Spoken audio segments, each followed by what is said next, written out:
Buonasera. In questi ultimi tempi c'è qualcosa che non mi torna sull'informazione. Sembra che il Paese stia sprofondando dalle ultime 6 settimane. Leggo i giornali, guardo la televisione e sento un'atmosfera e vedo un'atmosfera cupa, grave. Economisti di fama stanno lanciando l'allarme sul pericolo che l'Italia, da ottava potenza industriale del mondo, passi alla 20ª. La CISL e la UIL, rispetto a qualche settimana fa, in cui sembravano, per usare un vecchio termine, la cinghia di trasmissione del vecchio governo, ora sono sulle barricate assieme alla CGIL. L'Istat dice che un quarto della popolazione è a rischio di povertà, specialmente tra i giovani tra i 18 e i 24 anni. Il 16% delle famiglie arriva con difficoltà a fine mese. Le fabbriche chiudono e portano il lavoro fuori dall'Italia. Vedi l'OMSA di Faenza, che ha delocalizzato la produzione in Serbia lasciando sulla strada centinaia di lavoratrici. La disoccupazione giovanile è alle stelle. Molti lavoratori sono da settimane sopra i tetti per protestare contro i licenziamenti. I consumi di fascia medio-bassa sono in netto calo, mentre tengono quelli di fascia alta e la forbice della disuguaglianza si sta allargando. L'evasione fiscale ha raggiunto vette che nessun paese al mondo può sopportare. Il livello di corruzione ci ha portato al 69° posto nel mondo, in compagnia di stati che un tempo consideravamo paesi non molto civilizzati del terzo e quarto mondo. Una situazione che definire fallimentare è voler minimizzare i fatti. I media, non solo berlusconiani, stanno dipingendo un quadro catastrofico solo da quando il Caimano non è più Presidente del Consiglio.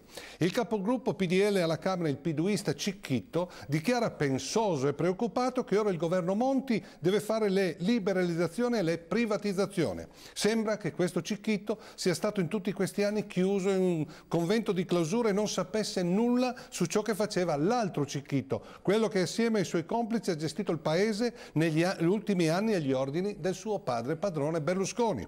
Tremonti rilascia interviste televisive e alla carta stampata sdottorando sui provvedimenti che avrebbe preso per uscire dalla crisi se fosse lui a decidere, dimenticando di essere quello stesso Tremonti, capo indiscusso del comparto economico-finanziario dei governi Berlusconi per 7 degli ultimi 10 anni, mentre chiunque non abbia l'anello al naso sa che Tremonti è, assieme al suo correo Berlusconi, quello che ci ha condotto in questa grave situazione economica-finanziaria. La Lega e i Bossi stannazzano contro tutto e tutti. Maroni dice che si sta divertendo, beato lui.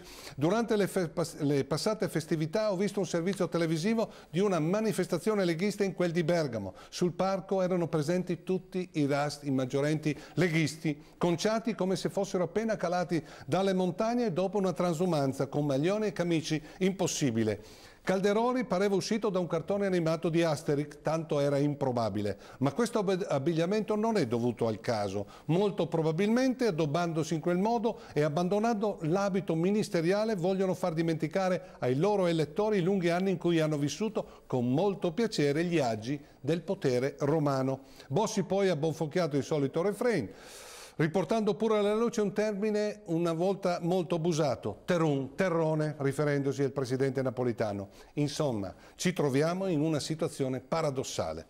Il mondo gira al rovescio, i carnefici si trasformano in vittime. E allora mettiamo qualche punto fermo. Indiscutibile.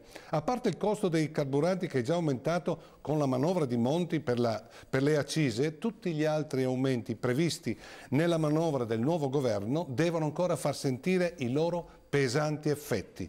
Ad esempio quella tassa del 6% sulle vincite dei giochi d'azzardo gestiti dallo Stato, gratta e vinci, lotterie e simili, che è scattata il 1° gennaio, è stata decisa nella scorsa estate dal governo Berlusconi. Le nuove tasse sono ancora farina del sacco di quel governo. L'Istat dice che siamo in recessione, che il paese non cresce, ma è da luglio scorso, dal terzo trimestre, che l'Italia ha una crescita negativa e in quel periodo mi pare governasse il Caimano, quello che trovava i ristoranti sempre pieni. Berlusconi si lamenta della manovra Monti perché aumenta le tasse, mentre chi ha un briciolo di memoria sa che il suo governo solo nel 2011 aveva fatto ben 4 manovre economiche con nuove pesanti gabelle per i cittadini, nel vano tentativo di riequilibrare i conti.